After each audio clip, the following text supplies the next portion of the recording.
Mr. Carnegie, do all the men who work for you have your permission to render more service and better service than that for which they are paid? And if so, how many are taking advantage of this privilege in a manner that is beneficial to themselves? I'm glad you asked that question, because it gives me an opportunity to drive home an important viewpoint on this subject. First, let me say that every person working for me, and this applies with equal truth to all who have worked for me in the past,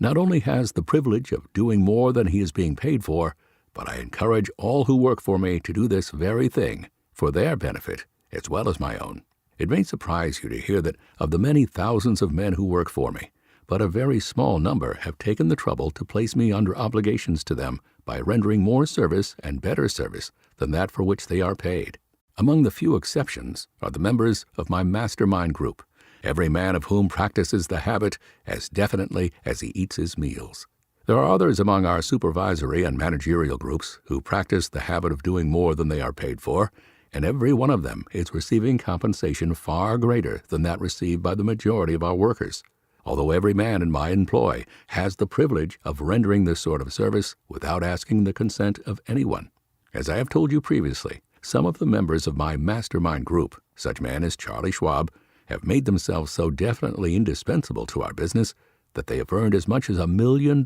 in 1 year, over and above their fixed salaries. Not a few of the men who have thus promoted themselves into the higher brackets of income in our organization have attracted opportunities to go into business for themselves.